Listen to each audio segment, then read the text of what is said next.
What is the #1 improvement for whitetails? Man, that's actually a pretty good question. There are so many different types of improvements that you can put on your property to increase your chances of having opportunities at the local deer herd. I mean, how can you go wrong with food plots? You're giving the deer a place to feed in the afternoon and potentially throughout the night. But then you have bedding areas and creating individual beds within those areas. Those will offer deer a safe and secure place to hang out during the daylight hours. I love carving trails through the property because you can really influence how deer get from point A to point B. And then you have mock scrapes and water holes. Putting those on your properties really creates social hotspots for the local deer herd and are excellent places to hunt at almost any point during the season. But if you were to have me pick my favorite improvement, what I think would have the greatest impact, I don't think I would pick any of the improvements that I just mentioned. When I'm setting up my property, I'm really trying to keep things as simple as possible and just recreate what the deer are telling me they like. So that goes for food plot plantings, how thick a bedding area should be, what licking branches are the deer using on my property, and those are the ones that I want to be using for my mock scrapes. And most of you guys probably already know all of that. I'm not really telling you anything new.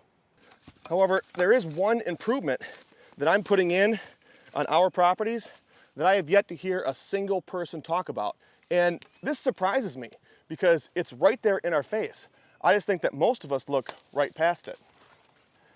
If you're only going to put in one improvement on your hunting property this season, forget the bedding area, forget the food plot. The #1 improvement for whitetails is a deer crossing sign within bow range of your stand. Think about it.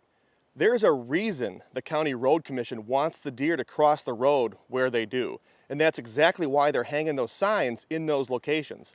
The deer recognize that and cross in the same spot on a regular basis. So as a hunter, why not take advantage of this behavioral pattern and tell the deer exactly where to go by hanging a deer crossing sign right by your stand? On our properties, we put one deer crossing sign by each one of our stands, and the results have been unreal. I don't even know if you would call what we do hunting anymore. The deer just show up nonstop. It's practically foolproof. Even if the deer know you're there, they know they're supposed to cross by that sign, and that's what they do. I'm sure by now you guys are wanting to know where you can get one of these signs and how to install it. And that's the best part. These deer crossing signs are sold on Amazon and they're relatively cheap. And all you really need to do is secure it to a tree within bow range of your stand. It doesn't even have to be upwind. Just put it by your stand and that's where the deer will cross. So the secret's out. I hope that you guys have just as much success with this strategy as we do. If you have any questions on how to install the deer crossing sign, please leave those in the comment section below. I'll get back to those as soon as I can, and I hope you guys have a great April Fools.